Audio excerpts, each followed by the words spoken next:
வீணா போன வடிவேலு அந்த ஆளு என்ன சொல்றானா, உடஞ்சு செதறி கிடக்குறாங்க, வரவே மாட்டாங்க. டேய், நாங்க இன்னைக்கு அடிச்சுக்கிருவோம், எங்க பங்காளி சண்டை நாளைக்கு முடிஞ்சிடும், நாங்க ஒண்ணு சேர்ந்துக்கிருவோம். நீ யாரு? நீ எப்ப ஏடிஎம்கே பேசுறியோ அப்பவே நாங்க ஜெயிச்சிட்டோம்டா. நீ ஆம புழைஞ்சவன்டா, ஆம புழைஞ்ச கட்சி. நாங்க அழகான கட்சி. சத்துணவு திட்டம், அது இல்லாம புரட்சி தலைவி அம்மா எத்தனை பள்ளிக்கூடத்து பிள்ளைகளுக்கு இலவசமா சைக்கிள் இருந்து, அதே மாதிரி இந்த அவங்க போறாங்க அந்த மோட்டர் பைக்கு புரட்சி தலைவி அம்மா அவங்க கொடுத்தது. பாதி இதுதே தொகை கட்டி எத்தனை பேத்துக்கோ, அதே மாதிரி மாற்றுத்திறனாளி அவங்களுக்கு எத்தனை வண்டி நம்ம அம்மா புரட்சி தலைவி அம்மா செஞ்சிருக்காங்க. இது மட்டுமா அண்ணே, இந்த ஆட்டி எல்லாரும் ரேஷன் கடையில் போய் ஜாமியா வாங்கினீங்களா? நான் போய் வாங்கினேன். 2 காஞ்ச கருமத்தையும் கொடுத்தாங்க. அம்மா எடப்பாடி ஆட்சியில் இருக்கும் போது 6000 ரூபாய் பணம் ஐயா ஸ்டாலின் ஐயா சொன்னாங்க. இப்ப அவர் 3000 ரூபாய் தான் கொடுத்திருக்காரு. இது என்ன நியாயம்?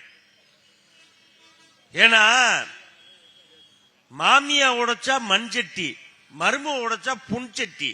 அது மாதிரி நம்மளை எப்பவுமே ஏத்தி விட்டு இன்னைக்கு எடப்பாடி அறிவிச்சிருக்காரு, வீடு இல்லாதவங்களுக்கு வீடு கட்டி கொடுக்கப்படுற திட்டம். பெண்களுக்கு எப்படி பசு பிரியோ அதே மாதிரி ஆண்களுக்கு பிரி வசதி, பசு பிரி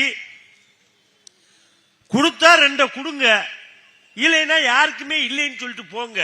ஏன் போட்டு பாடாப்படுத்துறீங்க? பாவம், அந்த பெரியவர்னா எப்படி நடந்து வருவாரு? ஒரு வெயில் அடிச்சுக்கிட்டு இருக்கு, ஒரு மழை பெய்யும், பனி அடிக்கு, நம்ம தாங்குவோம், அவர் தாங்குவாரா? அது போக முக்கியமான திட்டம் எல்லாத்தையுமே எடப்பாடி சொல்லியிருக்காங்க. இன்னைக்கு அண்ணே தப்பா நினைச்சுக்கிறாதிய, மேடையில் மித்த பேர்கள் எனக்கு சரியா தெரியாது, எதுவும் நான் சொல்லலைன்னு என்னைய தப்பா நினைச்சுக்கிறாதிய, அதுக்கு நான் மன்னிச்சுக்கிறேன். எல்லாரும் தப்பா நினைக்காதீங்க, மகளிரின் அக்காவும் தப்பா நினைக்காதீங்க. ஏன்னா அப்படிப்பட்ட பூரா பொய்யா அள்ளி விடுறது. அதை செய்வோம், இதை செய்வோம், இதை பண்ணிடுறேன், அதை பண்ணிடுறேன், எதத்தையும் பண்ண புரிய. ஐயா எடப்பாடி முதல்வரா இருக்கும் போது 21 ஜாமியா கொடுத்தாரு.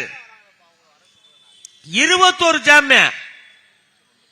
அந்த 21 ஜாமானையும் உருவாத வெள்ளக்கட்டி இன்னைக்கு 1 கிலோ பச்சரிசி, 1 கிலோ சீனி, இத கொண்டு போய் எப்படிங்க நம்ம பொங்க வைக்கிறதா? என்ன பண்றது?